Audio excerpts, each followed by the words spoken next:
trying to find the way to walk. Lord, I humble myself before thee.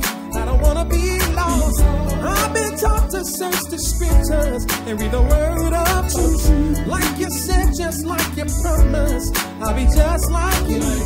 How can you hear to believe? Take the time out just to read. You will find that you've been wrong. Jesus is coming to his home to take his rest in Zion. You won't get to heaven. No, no, no, no, no. And I know it's true. 'Cause I'm ready. Hey, all you got to do is just receive it. Hey.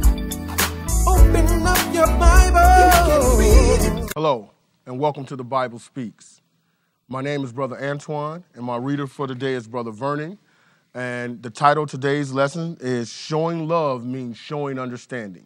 Now, you know here at the Bible Speaks, our interpretation is expressly prohibited.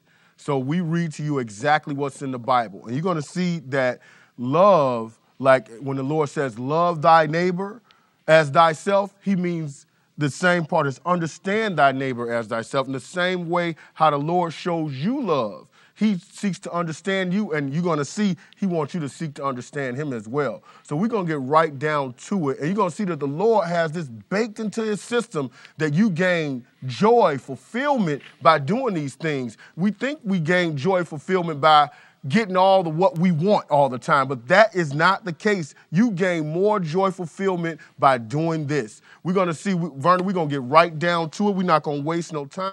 Let's go and let the Bible speak. And we're going to start right here in Matthew, the 19th chapter, verse 16. Go ahead, Vern. And behold, one came and said unto him, Good master, what good thing shall I do that I may have eternal life? And he said unto him, Why callest thou me good? There is none good but one, that is God.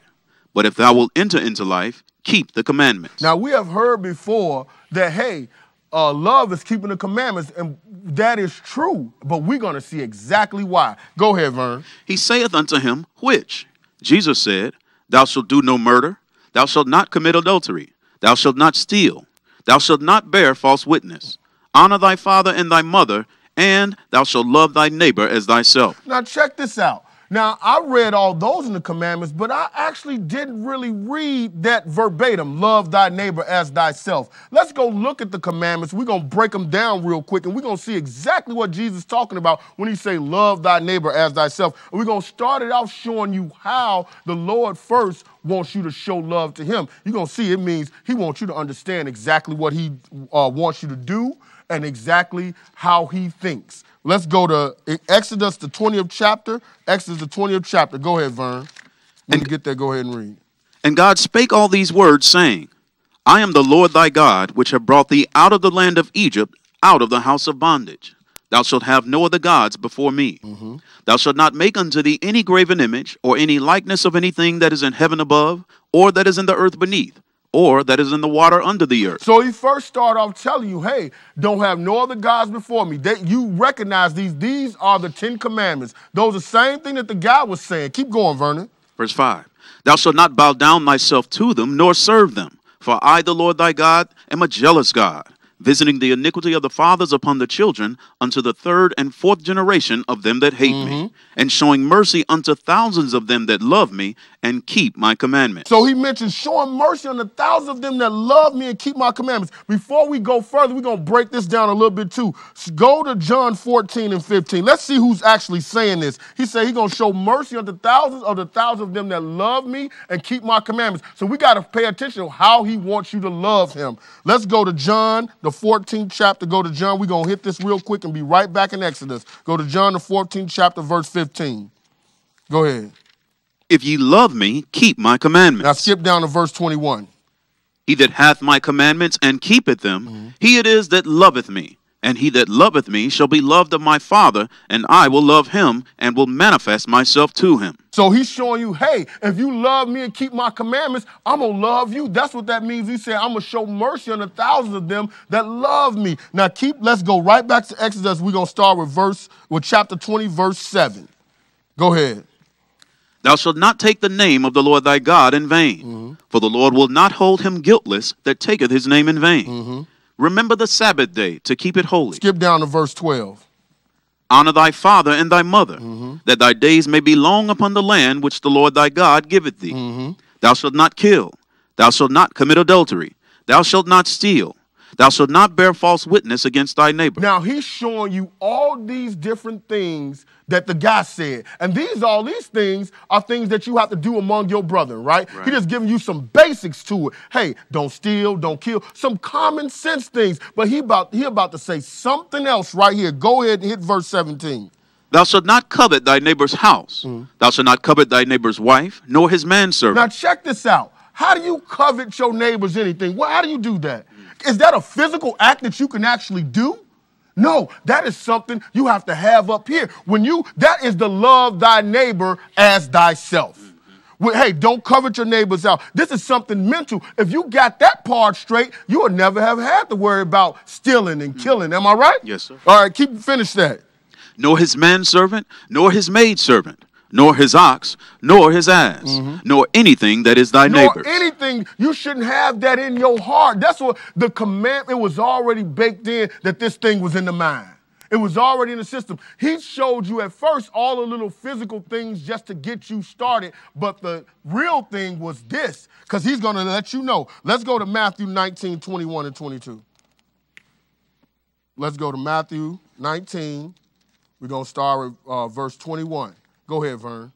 Jesus said unto him, If thou wilt be perfect, go and sell that thou hast, and give to the poor, and thou shalt have treasure in heaven, and come and follow me. Okay, now check this out. Now, why did Jesus say that? If the guy said he was keeping the commandments, that really should have been good enough, right? Yeah. But what is it? It takes this to be perfect. What he's telling him to do, he's telling him, sell what you have, give to the poor. That's giving to your neighbor.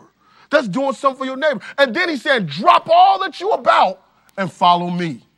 Drop everything you're doing and follow me. That's loving God. He's showing you this is the real part of the commandments. Is that all? You got another verse. Verse 22. Go ahead. But when the young man heard that saying, he went away sorrowful, for he had great possessions. See, those possessions had hold on him.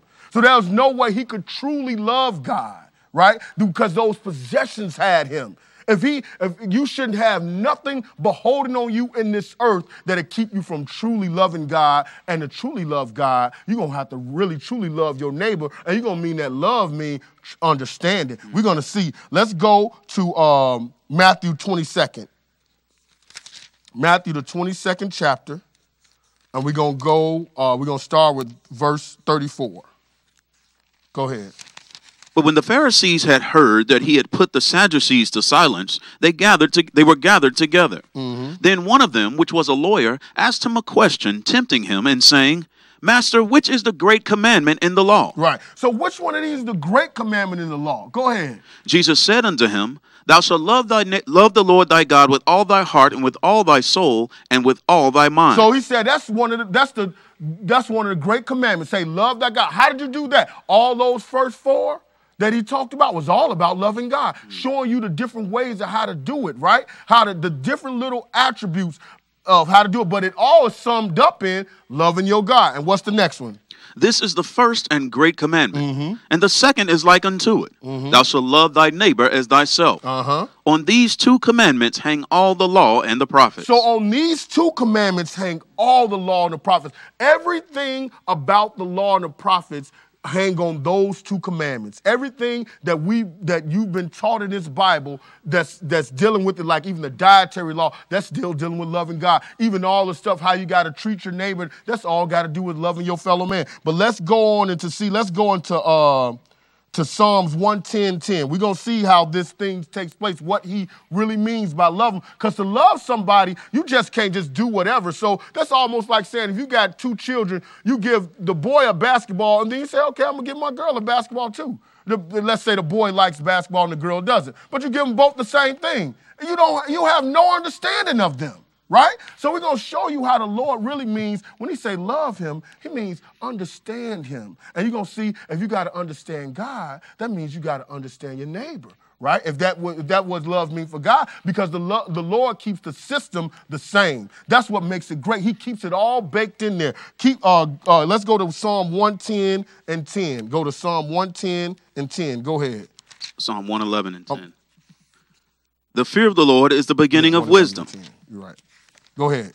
The fear of the Lord is the beginning of wisdom. A good understanding have all they that do his commandments. So you see that? The fear of the Lord is the beginning of wisdom, and a good understanding have all they that keep his commandments, because it takes understanding to keep them. Let's go to Proverbs 2, 1 through 6.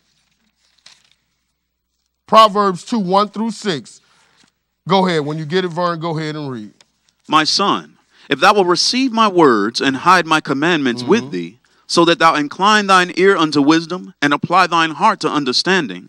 Yea, if thou criest after knowledge, and liftest up thy voice for understanding, if thou seekest her as silver, and searchest for her as for hid treasures. So he's telling him, if you seek after this understanding, the same way you seek after hidden treasures. So he's telling you, hey, he just showed you that, hey, the love, all they that do his commandments have a good understanding. So that love means, hey, the way you show you love God, you have to have a good understanding of him. You got to know what he's about. So he's telling him, you got to seek after this like a hidden treasure. You got to really search after this thing. You can't just say, oh, well, like the other guy. That was all physical for him. He had no reason to steal.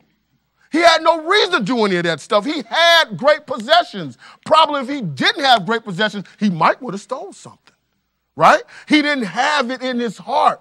Those possessions meant everything to him. That's why he walked away sorrowful. To be able to follow Jesus, we think we will walk away glad, but we did not. We did not. He walked away sorrowful because he had that in his heart, that these things what made him. That's why I say, hey, I've been keeping them from my youth up.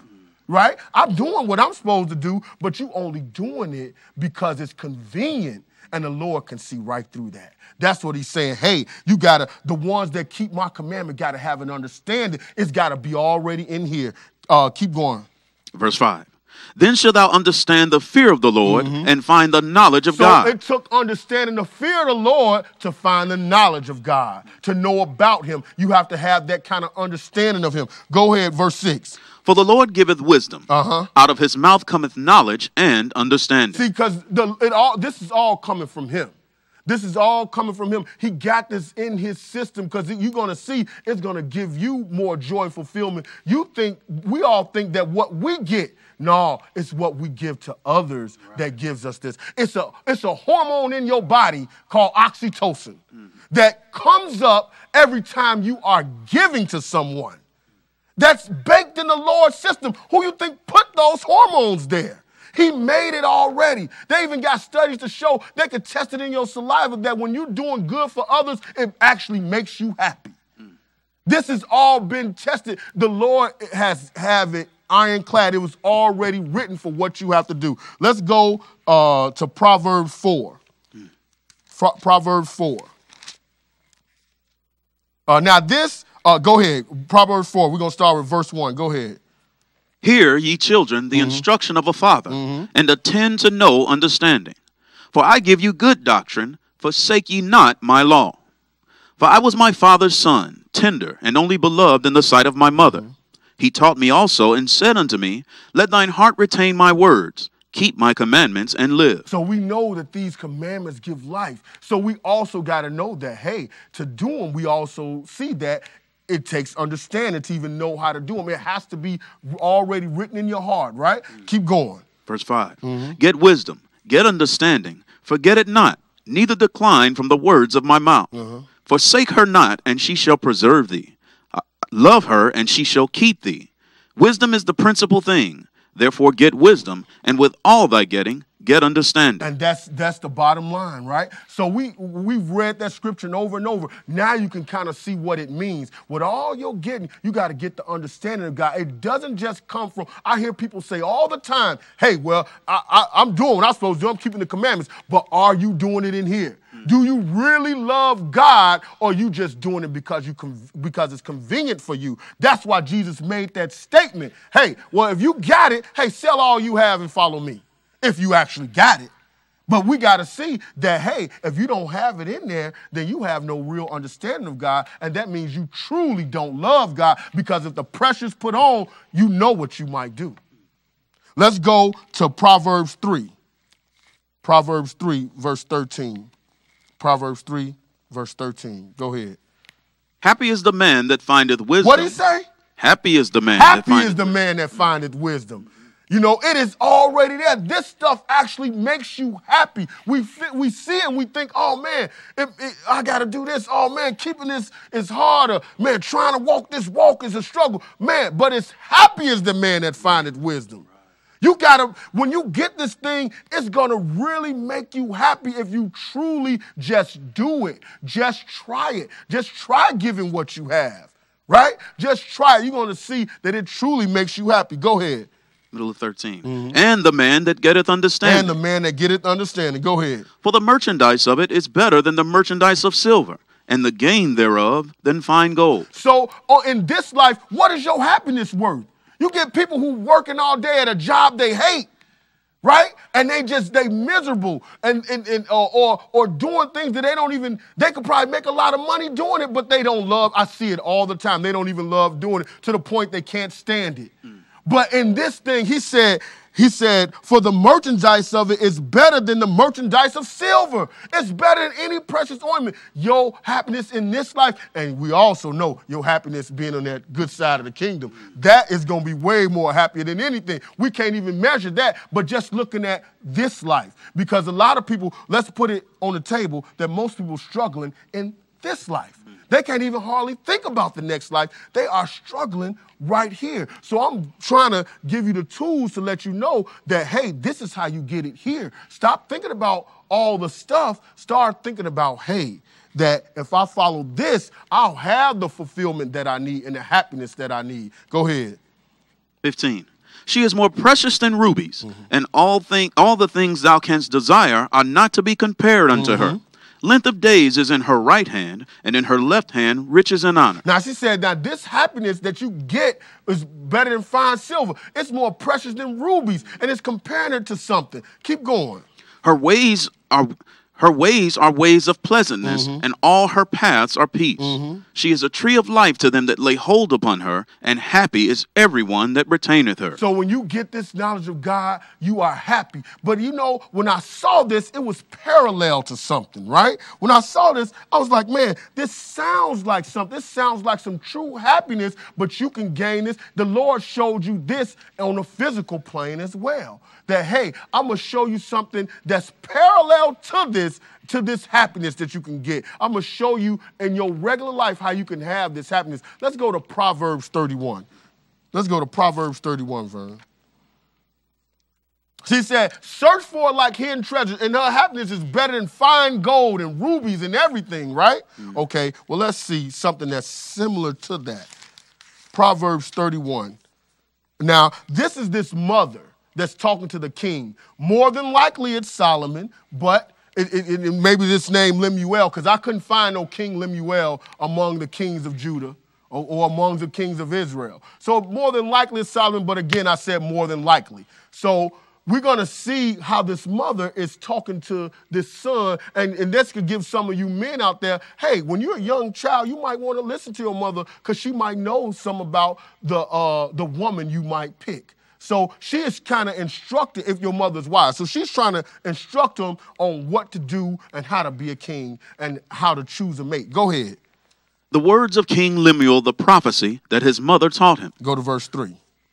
Give not thy strength unto women, nor thy ways to that which destroyeth kings.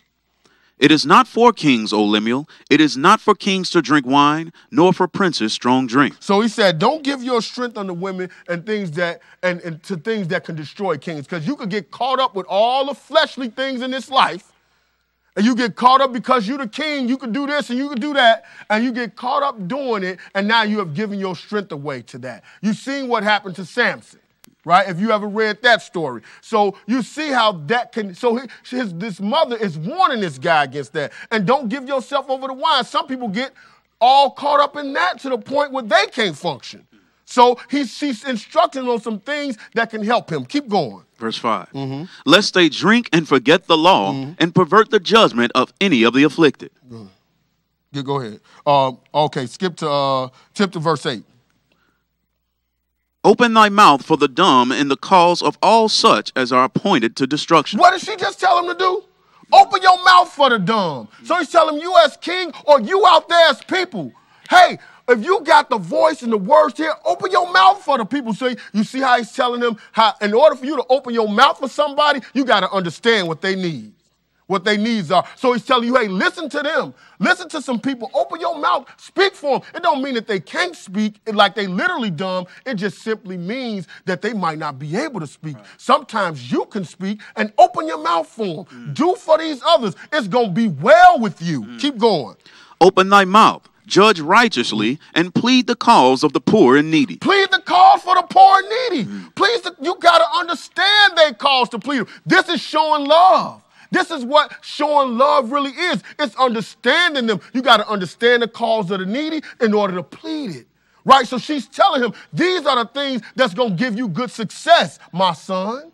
This is what you have to do. Open your mouth for them. Do for these other people. He's showing you, hey, doing for others. That understanding others is really what it's going to take to have happiness and really what it's going to take to show love. Keep going.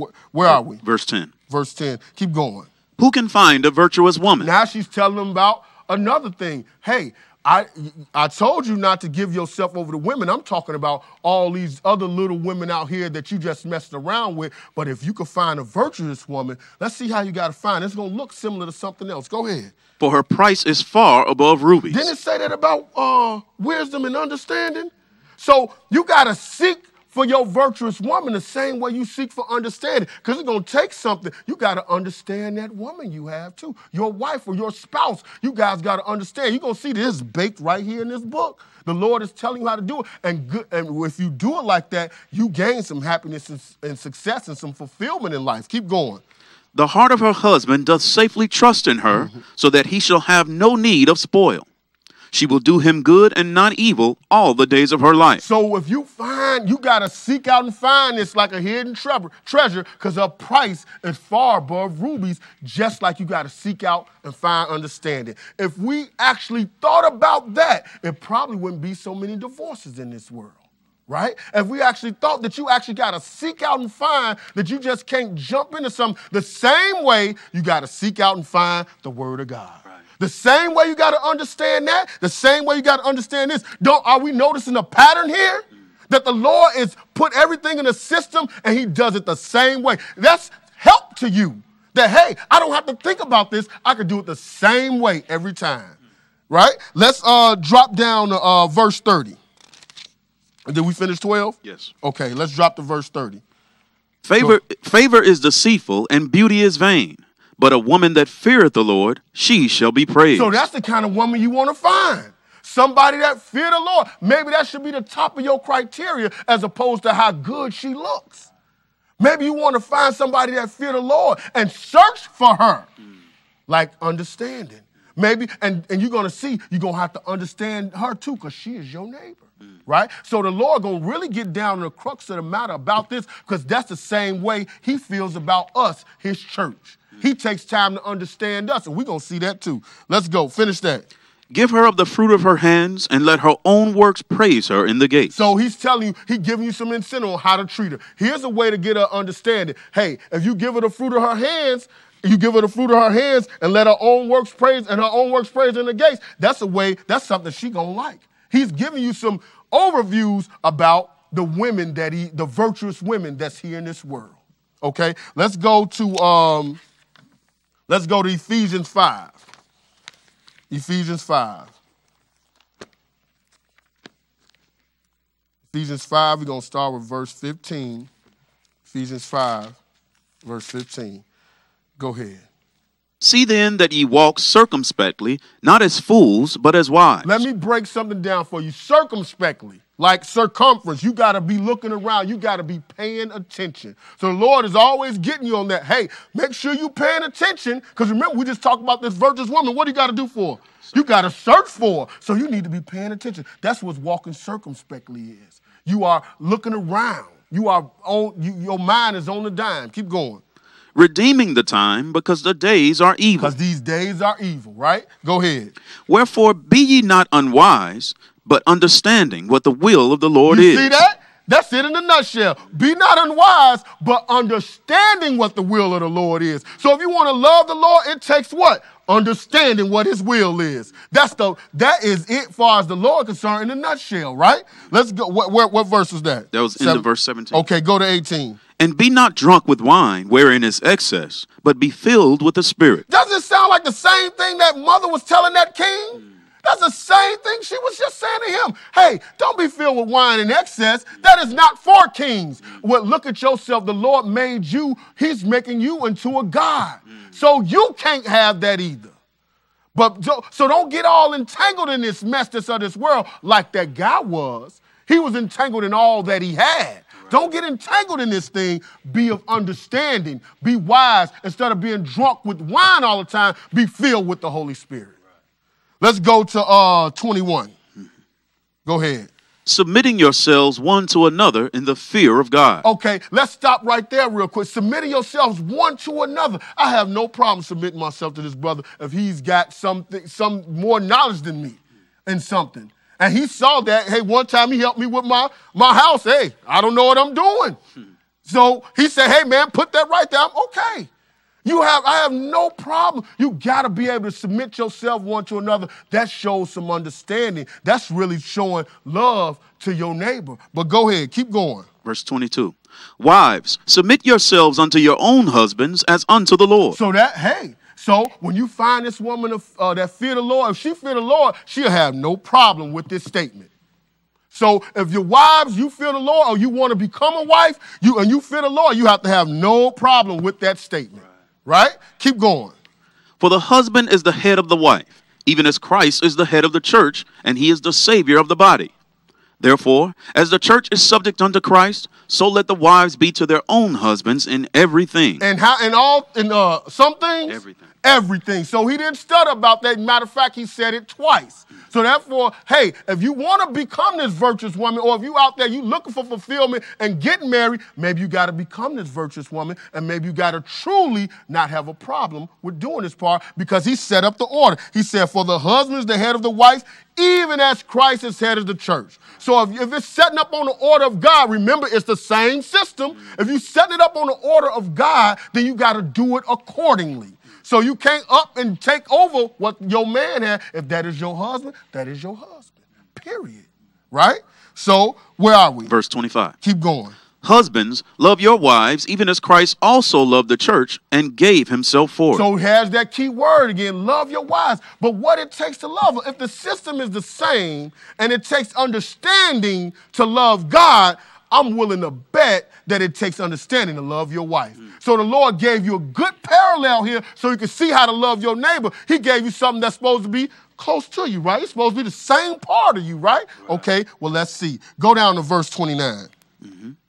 Go ahead. For no man ever yet hated his own flesh, but nourisheth it and cherisheth it, even as the Lord the church. Whoa, don't that sound like something similar? Didn't it say, love thy neighbor as thyself? No one has ever hated his own flesh. Right. So if you ain't never hated your own flesh, do you supposed to hate your neighbor's flesh? Right. Do you supposed to hate just any little thing that they have to say or what thoughts they have in their mind? You got to seek to understand them. I can seek to understand you. That don't mean I have to agree. Right. So that don't mean I got to hate you, right? I don't hate myself. So being that you my neighbor, hey, we just have a difference of opinion, and that's it. Keep going. Verse 30. For we are members of his body, of his flesh, and of his bones. For this cause shall a man leave his father and mother, and shall be joined unto his wife, and they two shall be one flesh. How many flesh? One. Those, how many should be one flesh? Two. Two should be one flesh. So we know it's been times where you have more, but the original setup is two shall be one flesh. It's pretty hard to be one flesh with about 6, 7 people. Right. Man, it's hard to be one flesh with 2 people, right? So it's these two shall be one flesh. That's the real natural order of things. The Lord don't have multiple wives, right? So if it's set up on the same thing, once again, the Lord don't have multiple wives, hey, might be a good idea for you not to have them too. Maybe he's giving you a message, right? Go ahead. 32. This is a great mystery, but I speak concerning Christ and the church. Whoa. That's exactly what we do. It's the same system. So Paul is showing you, hey, it's a great mystery. I'm talking husband and wife, but I'm really talking Christ and the church. Right. Right? Because it's the same system. Keep going. Nevertheless, let every one of you in particular so love his wife even as himself, and the wife see that she reverence her husband. So he said it's got to go back and forth, right? The wife got to reverence the husband. A husband got to love his wife even as himself. You understand yourself, don't you? You know all the things you want. You know how you want it and this and that. So you got to seek to understand her, right? If you understand you and that what makes you feel love, you got to seek to understand her. Let's go to 1 Peter chapter 3. 1 Peter chapter 3. When you get it, go ahead, verse 1. Likewise, ye wives, be in subjection to your own husbands, that if any obey not the word, they also may without the word be won by the conversation of the wise. Now, you see that? So he said, he made the same statement, hey, being subject to your own husbands, and hey, and then they also without the word may be won with the conversation of the wife. So if you're a good wife, if you found a virtuous woman, you found this woman that feared the Lord, right? Then if she got the right conversation, she might even convert her husband, right? So she done changed this man and saved his life. Right, just the way that the harlot saved her family, right? So if you do Rahab the harlot, that's right. If you do that, then hey, you might even save his life. Keep going. Go to verse 4. But let it be the hidden man of the heart, in that which is not corruptible, even the ornament of a meek and quiet spirit, which is in the sight of God of great price. The price of rubies. Right, we just found out what that price was, the price of rubies. So if you find a woman with that, that's what you just found. That's this great price, because who does the price matter to?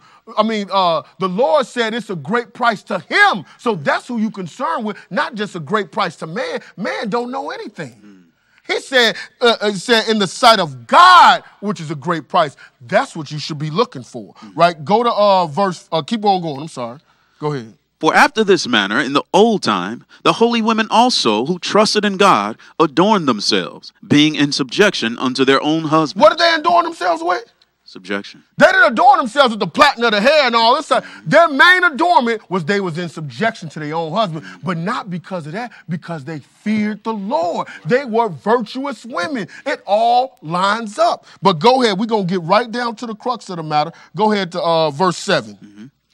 Likewise, ye husbands, dwell with them according to knowledge. According to knowledge, go ahead. Giving honor unto the wife, as unto the weaker vessel, and as being heirs together of the grace of life, that your prayers be not hindered. Keep going. Finally, be ye all of one mind. Be all of what? One mind. That's what he mean by that one flesh. Be all of one mind. In order to be one mind, you got to do what? Understand each other. You cannot be in one mind with somebody you don't understand. It's impossible, right? But to be in one mind with somebody, you got to understand them. That's why he said, love thy neighbor as thyself. Love thy wife as if it was your own soul. So you got to have that understanding of them. Keep going. Having compassion one of another, love as brethren, be pitiful, be courteous. Go ahead. Not rendering evil for evil, or railing for railing, but contrariwise blessing. But what? Contrariwise. You know what contrariwise mean? The opposite of. So instead of evil for evil and railing for railing, you doing blessing for blessing, right? That's what you're doing with each other. She gave you a blessing, you give her a blessing, right? Keep going.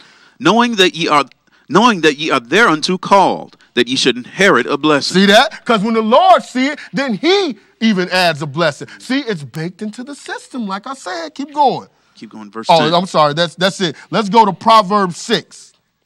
Proverbs 6. Proverbs 6. We're going to start with verse 20. Proverbs 6. Verse 20. Go ahead. My son, keep thy father's commandment, and forsake not the law of thy mother. Bind them continually upon thine heart, and tie them about thy neck. Sounds similar to that king again, right? So he's kind of, you got to remember that it's all this stuff is starting to sound the same because he's trying to bring home a message. Skip to 22. Go to 22. When thou goest, it shall lead thee. When thou sleepest, it shall keep thee. And when thou awakest, it shall talk with thee. For the commandment is a lamp, and the law is light. And reproofs of instruction are the way of life. So these things are the way of life. Remember, the commandment is a lamp and the law is light. But you have to have some understanding to keep the commandment. I remind you again of the rich guy that was talking to Jesus. He kept the commandments, but he had no understanding. Keep going. 24. To keep thee from the evil woman, from the flattery of the tongue of a strange woman. So that's the back again, like what that mother was saying. Hey, you can't get caught up into these fleshly things. That's what it's trying to, even if this evil woman is represent that whorish church that's still caught up in the flesh. Because that's all they can promise you. What can they promise you in the spirit? Nothing. Keep going. Lust not after her beauty in thine heart, neither let her take thee with her eyelids. For by means of a whorish woman, a man is brought to a piece of bread. Brought to what? A piece of bread. A piece of bread. So you went from a king that could become God to a piece of bread. What happened to bread? It get burned, you know? So you got to know that, hey, it's going to take understanding to ride this thing. Keep going. And the adulteress will hunt for the precious life. So imagine, said, love thy wife as if she was your own flesh, right? Would you want her committing adultery on you? No. Where are we, Vernon? 27. 27. Okay, keep going. Can a man take fire in his bosom, and his clothes be not burned? Can one go upon hot coals, and his feet not be burned? So he that goeth in to his neighbor's wife, whosoever toucheth her shall not be innocent. You see that? So the Lord don't appreciate that. So he's telling them about adultery. So he's telling them, hey, because you wouldn't do this to your own self. You shouldn't do this to your neighbor. That was one of the things that not to do to your neighbor. This is how you show love, but you got to have understanding. So even with if she batting all her eyes and doing all that, hey, this could bring you down to a piece of bread. I've seen it. I'm sure we've all seen it, but skip to verse 32. He gonna hit it right on the head right there. But whoso committeth adultery with a woman lacketh understanding. Lacketh what? Understanding. Understanding. You commit adultery with a woman. You commit adultery on your wife. You lack understanding. You are just like the rich guy. While it's convenient, you keeping it. Soon as something else come around, you went away. When the pressure came on, you cracked. You lacked understanding. Keep going. He that doeth it destroyeth his own soul. You destroying your own self. You might think you hurt your wife, or the wife might think she hurt her husband. No, you destroyed your own soul. You didn't do nothing to nobody really but yourself, because long as the Lord is there, you can never be fulfilled doing something like that. But that person will be all right as long as they're keeping the commandments. The one that got offended will be okay as long as they stand with the commandments. Let's go to Romans verse 13. Chapter 13. Romans chapter 13, verse 7, sorry.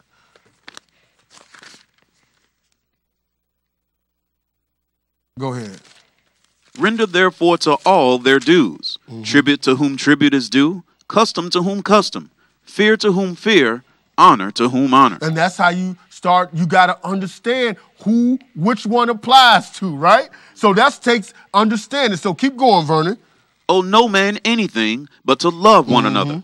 For he that loveth another hath fulfilled the law. So he that loveth another hath fulfilled the law. So you know what I hear people saying a lot? Oh, well, I'm keeping the commandments, so I'm showing love. Really? Is that really what he's saying here? Well, let's keep searching. Keep going. Verse 9. For this, thou shalt not commit adultery, thou shalt not kill, thou shalt not steal, thou shalt not bear false witness, thou shalt not covet. And if there be any other commandment, it is briefly comprehended in this saying, namely, thou shalt love thy neighbor as thyself. Thou shalt love thy neighbor as thyself. So if a brother or sister is being rude, would you be rude to yourself? No.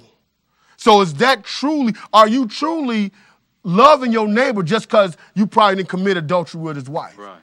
That's not all of it. That's just part of it. But if you wouldn't treat yourself a certain way, you shouldn't treat your neighbor a certain way. And that's the bottom line. Go to verse 10.